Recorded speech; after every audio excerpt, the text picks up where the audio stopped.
आइए अब next question देखते हैं। ठीक है, नेक्स्ट क्वेश्चन क्या कर रहा है कि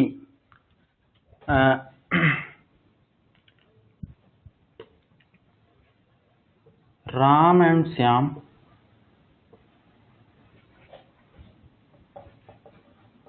to student of class 9th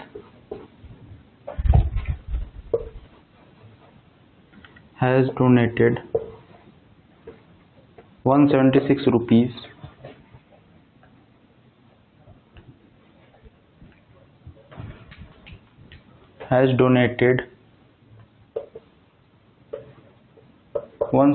rupees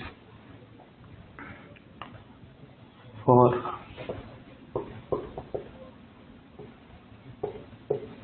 Prime Minister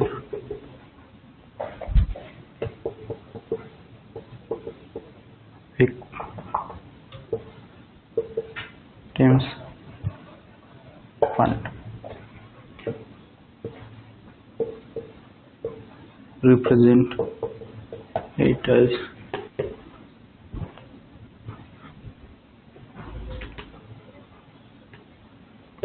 linear equation, two variable and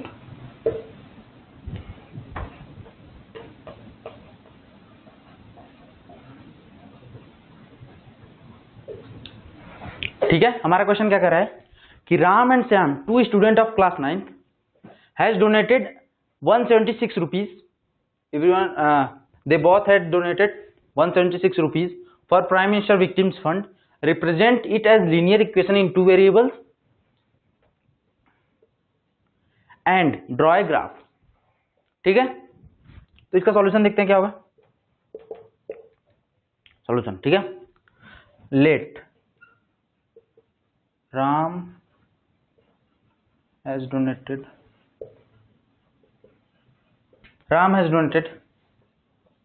X rupees and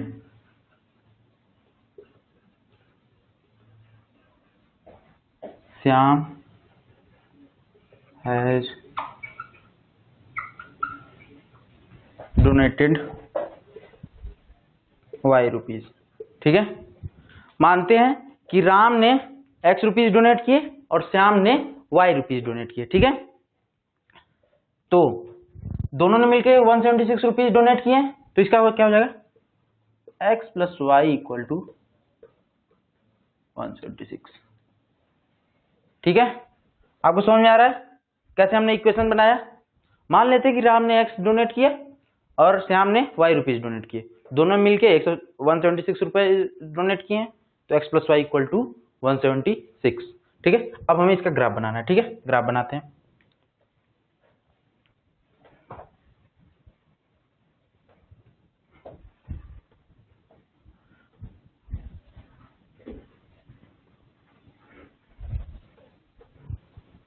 graph बनाते हैं। ठीक है, हमारा इक्वेशन है x plus Y equal to 176। ठीक है, इसके लिए टेबल बनाते हैं।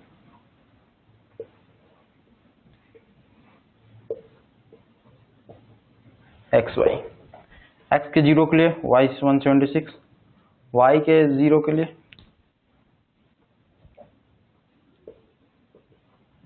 ठीक है x plus Y equal to 176, X Y 0 176 176 0। ठीक है, आपको समझ में आ रहा है ये बात। अब हमें इसका ग्राफ बनाना है, लेकिन हम देख रहे हैं कि ये पॉइंट्स जो है बहुत बड़े हैं, तो इसका हम कुछ हेल्प लेंगे ग्राफ बनाने में। ठीक है, देखते हैं कैसे ग्राफ बनाते हैं। ठीक है, ग्राफ बनाते हैं।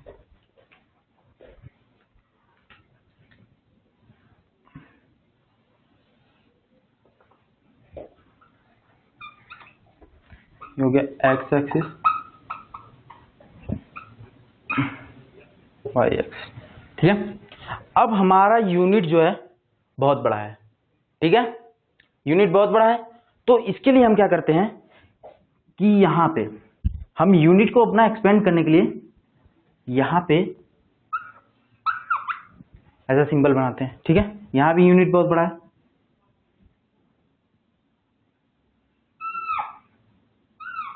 ठीक है, ये हो गया। इसके बाद हम यहाँ शुरू करते हैं, ठीक है। इसके बाद आप ये मतलब हमने स्क्विज कर दिया, मतलब हमने दबा दिया ग्राफ को और ऐसे स्क्विज कर दिया, ठीक है। अब हम देखते हैं पॉइंट्स कैसे दर्शाते हैं। यहाँ मान लीजिए अब हम शुरू करते हैं 172 से, 172, 173, 174, 175, 176, ठीक है, 172, 173, 174, 175, 176, ठीक है। आपको समझ में आ रहा है? हमने ये क्या किया है, ये हमने ग्राफ को ऐसे दबा दिया, ठीक है। इसमें सारे नंबर्स हैं, ये हमने दबा दिया अपनी सहूलियत के लिए, ताकि हम 176, क्योंकि ग्राफ अगर 176 1 यूनिट डिस्टेंस पे दर्शाते जाए तो बहुत लंबा ग्राफ बनेगा, ठीक है। इसके लिए हमने इसको स्क्वीज कर दिया। तो अब हम देखते हैं पॉइंट क्या है, ये है और ये है। ये ग्राफ बनाने का तरीका है, आप सीख लीजिए। और ये हो गया हमारा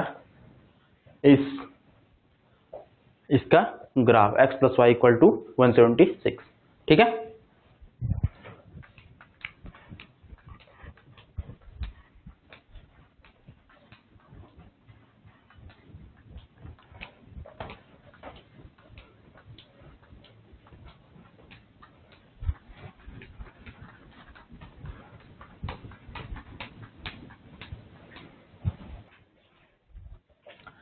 अभी हम क्या करते हैं, हमारे पास एक और क्वेश्चन है, लास्ट क्वेश्चन, बहुत ही अच्छा क्वेश्चन है, देखते हैं इसे,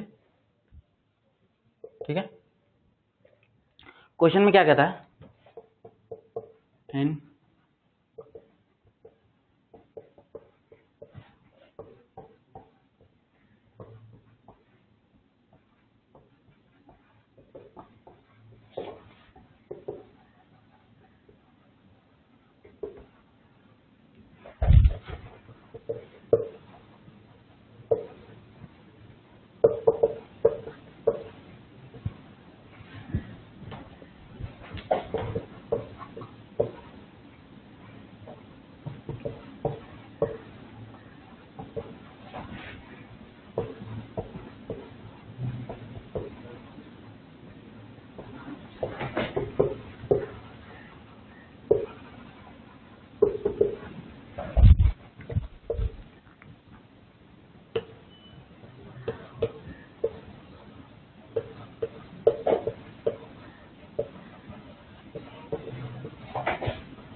ठीक है। अब क्वेश्चन पढ़ते हैं। क्वेश्चन में क्या है, इन कंट्रीज लाइक यूएसए और Canada temperature is measured in degree Fahrenheit, ठीक है। Temperature is measured in degree Fahrenheit and in countries like India measured in degree centigrade, ठीक है। सो यहाँ पे एक इक्वेशन दिया हुआ है जो डिग्री सेंटीग्रेड और डिग्री फ़ारेनहाइट को इंटर कन्वर्ट करता है। अगर आपको डिग्री फ़ारेनहाइट में दिया तो डिग्री सेंटीग्रेड कैसे पास कर सकते हैं और इसको कैसे ले सकते हैं, ठीक है। अब देखिए क्या है कि अब पहला क्वेश्चन क्या है, इसमें कई पार्ट्स हैं। पहला क्वेश्चन देखते हैं। पहला क्वेश्चन बोल रहा है taking Fahrenheit on y-axis and degree centigrade on x-axis, draw the graph, ठीक है। क्वेश्चन में क्या बोला है, taking degree Fahrenheit on y-axis and degree centigrade on x-axis, draw the graph, ठीक है। तो ग्राफ बनाते हैं, चलिए। तो हम y-axis पे लिखते हैं, तो हमारा इक्वेशन क्या मिल जाएगा, y = 9/5c + 32, ठीक है। समझ में आ रहा है आपको? सॉल्व करते हैं इसे। इसको हमें ग्राफ बनाना है, टेबल बनाते हैं। टेबल में क्या आएगा,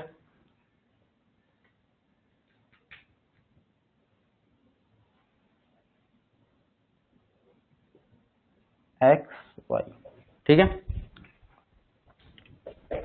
c इक्वल टू 0 मतलब सॉरी ये x है, x इक्वल टू 0 के लिए y 32, ठीक है। अब देखते हैं y इक्वल टू 0 के लिए x -150/9, ठीक है। ये दो पॉइंट हमें रिप्रेजेंट करना है, ठीक है। ये आएगा लगभग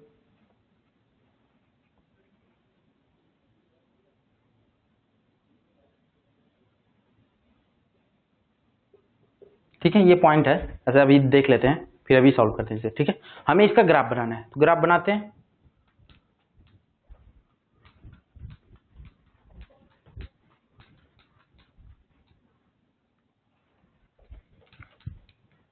हमारा टेबल में क्या था,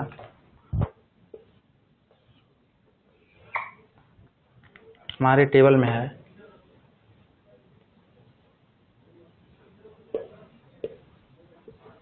x0 के लिए y 32, y0 के लिए -150/9, ठीक है। अब रिप्रेजेंट करते हैं इसे, हमारा कैसा होगा ग्राफ, ठीक है। x एक्सिस,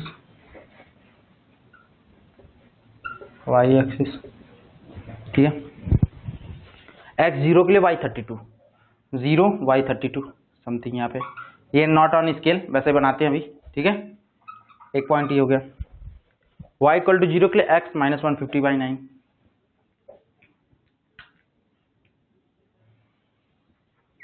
ठीक है, समथिंग यहाँ पे आ गया मान लीजिए। ये नॉट ऑन स्केल, वैसे ही हम बना रहे हैं, ठीक है। ये आप अगर आप पॉइंट लेके करोगे तो आप आसानी से बना लोगे, अभी हमारे पास जगह नहीं है, ठीक है। तो ये हो गया ग्राफ, ये स्ट्रेट लाइन ग्राफ, ठीक है। यही हमें बनाना था, ये हमने बना दिया ग्राफ, ठीक है। अगर आप पॉइंट्स लेके करोगे तो आप आसानी से बना पाओगे सारी ये लाइन को सही से। अभी हमारे पास जगह नहीं है, इसलिए मैथ नहीं बनाया, ठीक है। अब हम दूसरा क्वेश्चन देखते हैं, सेकंड क्वेश्चन।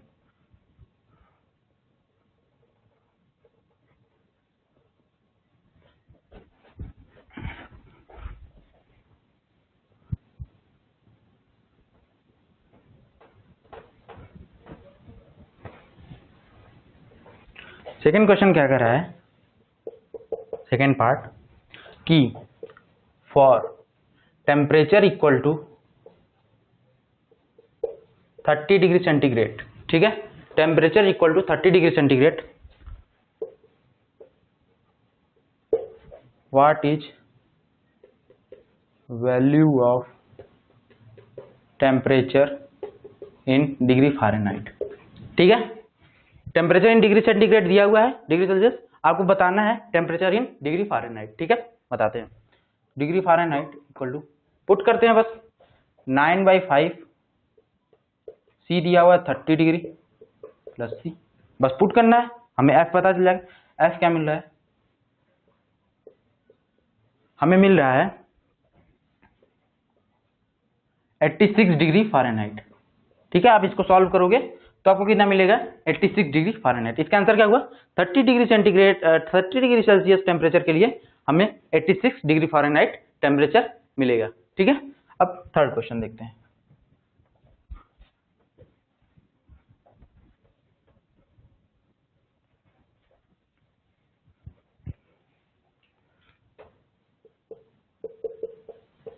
थर्ड क्वेश्चन कह रहा है कि for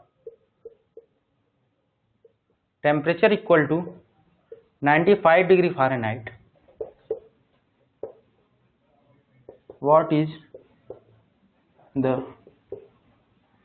value of temperature in degree centigrade, ठीक है।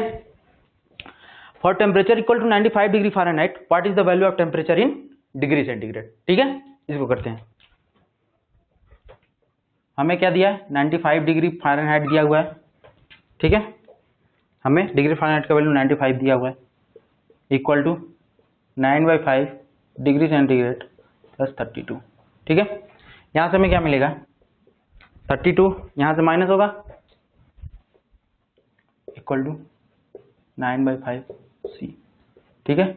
ये आएगा कितना आएगा, ये सी की वैल्यू कितनी आएगी 35 डिग्री सेल्सियस। समझ में आ गया?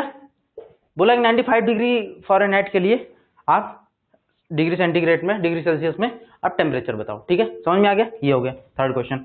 अब फोर्थ क्वेश्चन देखते हैं क्या कह रहा है।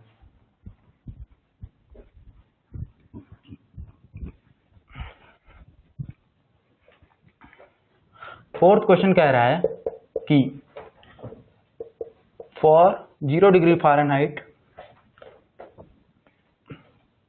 and 0 degree centigrade, tell the temperature in degree Celsius and degree Fahrenheit respectively।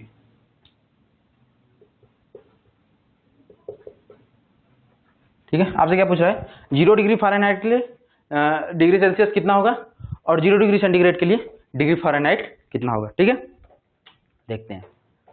अब ये 0 हो गया तो क्या आएगा, हमें कितना डिग्री सेंटीग्रेड आ रहा है, सॉल्यूशन बताएंगे।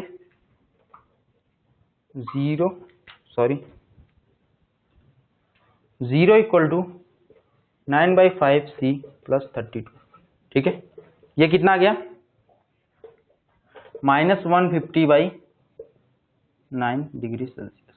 0 डिग्री फ़ारेनहाइट के लिए -150/9 डिग्री सेल्सियस। ठीक है, अब 0 डिग्री सेंटीग्रेड के लिए 32 डिग्री फ़ारेनहाइट। ठीक है, आपको समझ में आ रहा है? 0 डिग्री फ़ारेनहाइट के लिए -150/9 डिग्री सेंटीग्रेड और 0 डिग्री सेल्सियस के लिए 32 डिग्री फ़ारेनहाइट। ठीक है, अब फिफ्थ क्वेश्चन देखते हैं जो बहुत मजेदार है।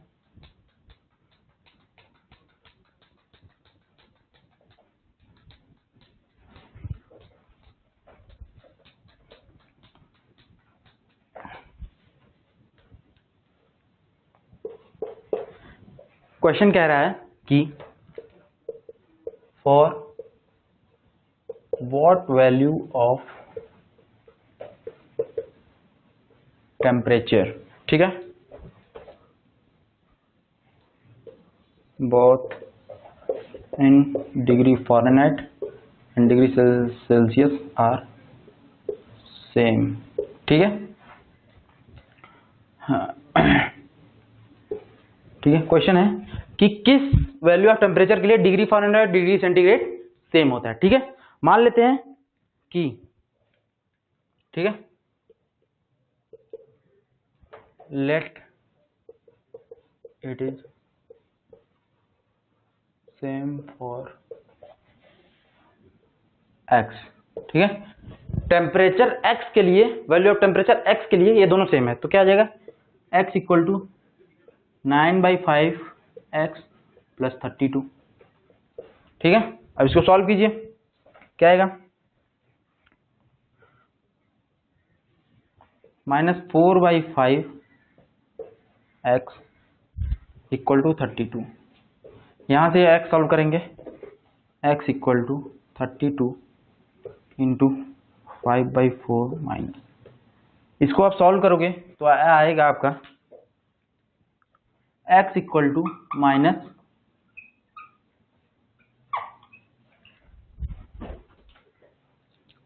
ठीक है, आपको समझ में आ रहा है, x इक्वल टू -40 के लिए टेम्परेचर अगर -40 है तो डिग्री सेल्सियस और डिग्री फ़ारेनहाइट में वैल्यू सेम आती है। ठीक है, आपको समझ में आ गया? ये था हमारा ये क्वेश्चन।